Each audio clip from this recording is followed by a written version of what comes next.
Are you wondering if you should stay or go? When did you stop feeling like lovers and start feeling like roommates?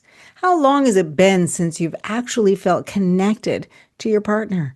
Are you walking on eggshells, avoiding the big conversations, trying not to poke the pain?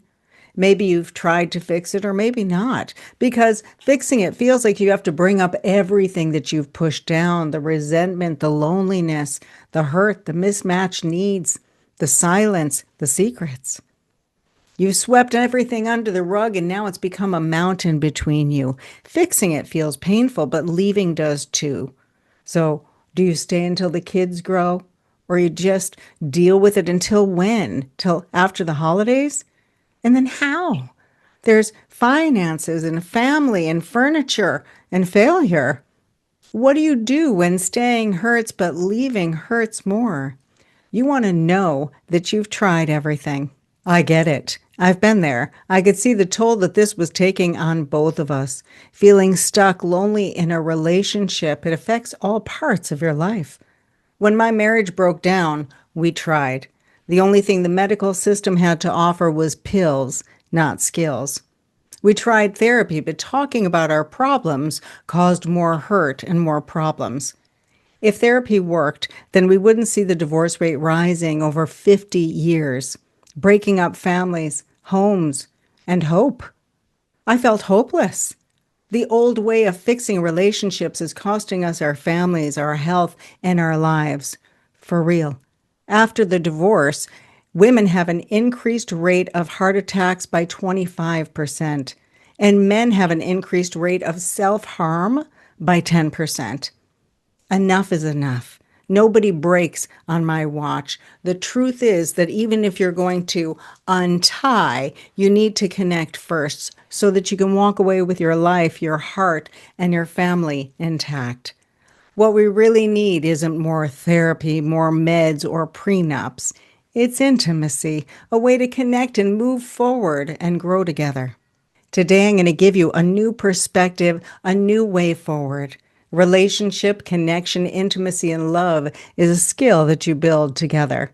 And I'm going to show you how to start building right now, right where you are, without rehashing the past, without stirring up more pain, without hurting you or your partner.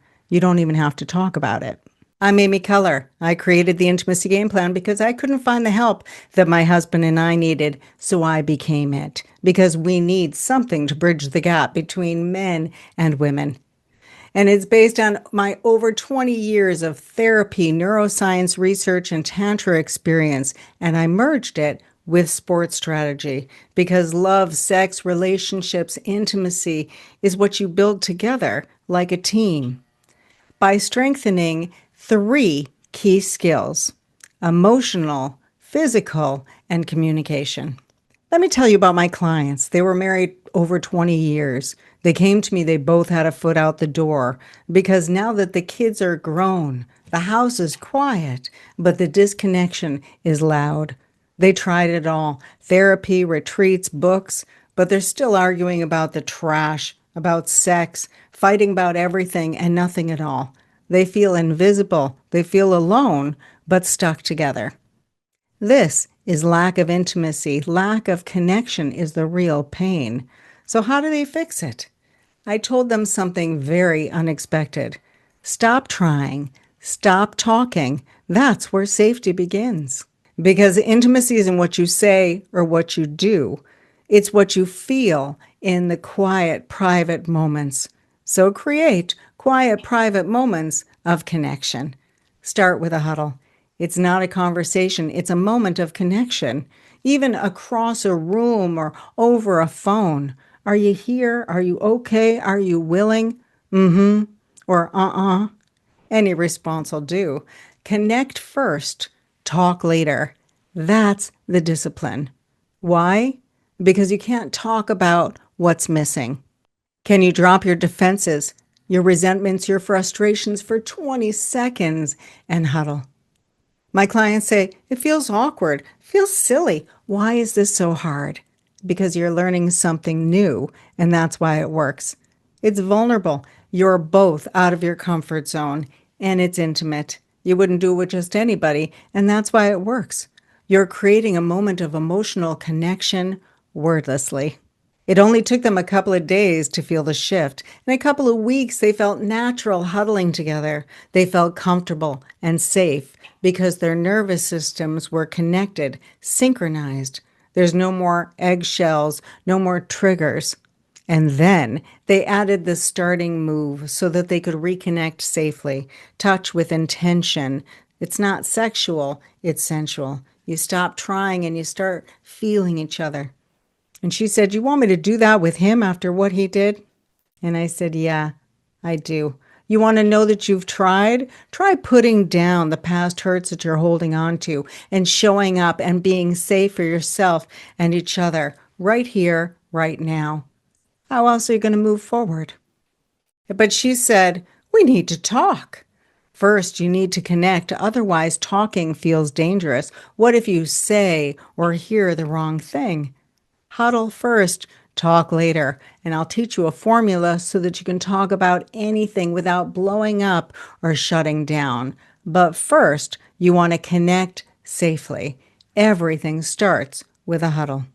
Okay, let's get to the big question. How do you know if you should stay or if you should go? If your partner refuses to even huddle with you, no response, it's like going for a high five and getting nothing. You don't need perfection, you just need participation. That's your sign. Connection takes at least a grunt of willingness. That sound, that's a sound of repair. It's your nervous system not shutting down. And from there, you can build. And if not, sometimes I suggest that couples take a little break, a little separation, not as an end of their relationship, but so that they can take some space, breathe, reconnect with themselves, so they can reconnect together, move forward with care. You don't have to break. This is what most couples are missing: an intimacy game plan, a system, a structure, rhythm, a way to build intimacy with care on purpose. Enough broken families, enough broken hearts. You don't have to blow up the team. You finally have a practice. You can restart right where you are with intention. Make sense? Hit like, hit subscribe, turn on notifications, share this with somebody so that more people can find love and connection. Does it sound like you? Have you tried everything but you still feel disconnected? Let me know in the comments or leave me a heart in your favorite color because I'm Amy Color and I would love to know that you're here. Are you ready to go from roommates to playmates? Don't try to figure it out. Join the intimacy game plan. It only takes one person to start the shift. I'll give you the structure, the tools, the techniques, and the support so that you can start intimacy and connection right where you are. You'll find links in the description to learn more about it, for free downloads, or for my book, The Huddle: How to Score in Sex and Love. I look forward to seeing you. In the meantime, stay connected to yourself, each other, and me, and I'll see you soon. Sound good?